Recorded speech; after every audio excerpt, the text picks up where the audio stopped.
नमस्कार दोस्तों, स्वागत है आपके अपने YouTube channel build up your knowledge में।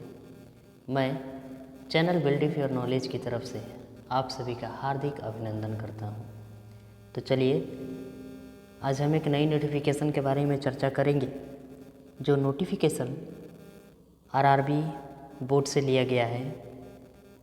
तो आइए इस नोटिफिकेशन के बारे में, इस नोटिस के बारे में हम चर्चा करते हैं।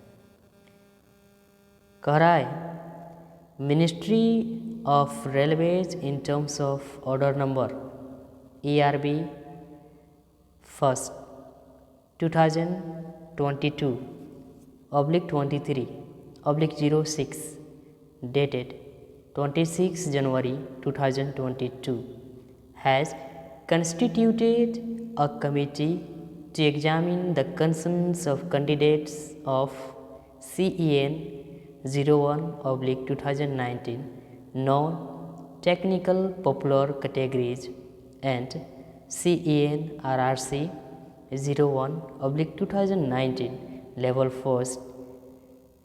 It has now been decided as follows.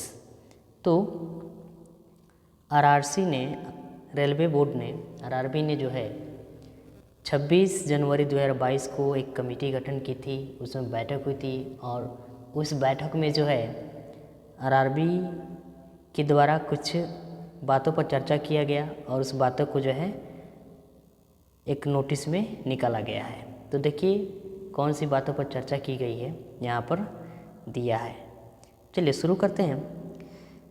कह रहा है कि 20 times unique candidates will be shortlisted with pay level wise for second stage computer based test CBT for CEN 01/2019 NTPC के बारे में जो बच्चे फर्स्ट टर्म के एग्जामिनेशन पास हो गए हैं, जो फर्स्ट CBT एग्ज़ाम में पास हो गए हैं, उनके लिए जो है सेकेंड CBT सेकेंड स्टेज का जो है एग्ज़ाम कराई जाएगी और उसमें जो है 20 टाइम्स यानी 20 गुना जो है आपको शॉर्ट लिस्टेड किए जाएंगे।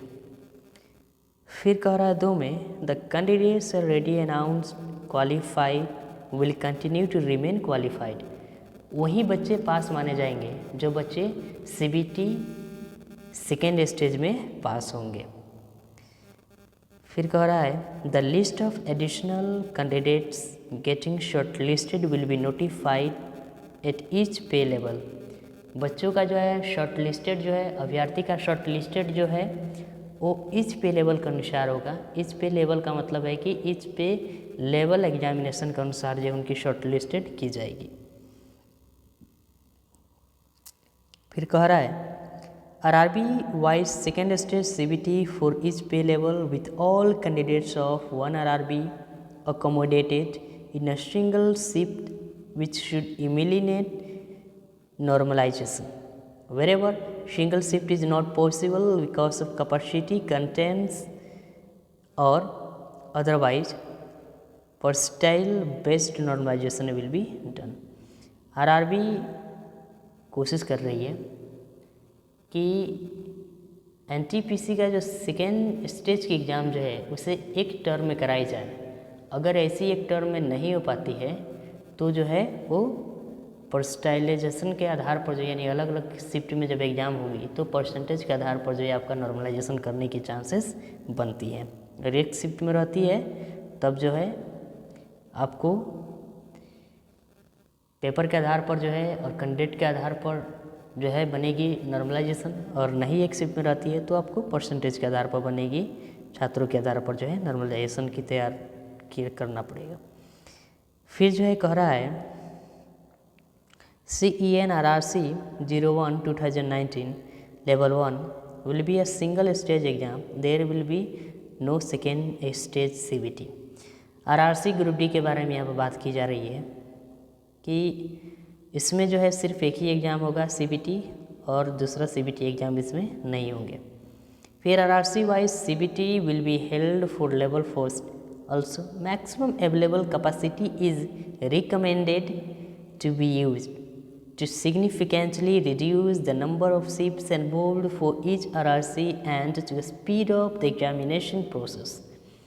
तो ये कह रहा है कि चर्चा की गई, बहुत सारे बच्चे ने जो है इसको ग्रुप डी में फॉर्म अप्लाई किए हुए हैं, तो इसका जो है एग्ज़ाम जल्दी कराया जाए, चर्चा हुई है, और इसको जितनी जल्दी हो सके उस पर एग्ज़ाम कराने की प्रोसेस पे काम किया जाए। ठीक है, तो फिर जो है percentile based normalisation which is simple and easy to understand will be used wherever the number of shifts involved are more than 1।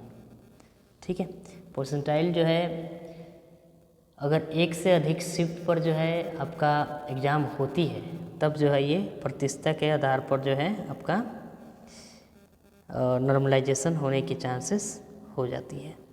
ठीक है, फिर कह रहा है कि medical standards as prescribed in Indian Railway Medical Manual IRMM will be used for different post of level first। अब जो बच्चे क्वालिफाइड कर जाएंगे तो उनके लिए अलग अलग पोस्ट पर अलग अलग प्रकार की मेडिकल जो है ली जाएगी। फिर कह रहा है कि any available income and asset certificate for candidates who have applied under economically weaker sections EWS will be considered as valid. जो बच्चे इकोनॉमिकली सेक्शन के अनुसार जो है फॉर्म भरा है और सर्टिफिकेट अपलोड किए हैं तो उनको वैलिड माना जाएगा। अब देखिए शेड्यूल क्या है एग्ज़ाम का, TPC और RRC ग्रुप डी के लिए जो है यहाँ शेड्यूल दिया जा रहा है। ठीक है, तो आइए देख लेते हैं।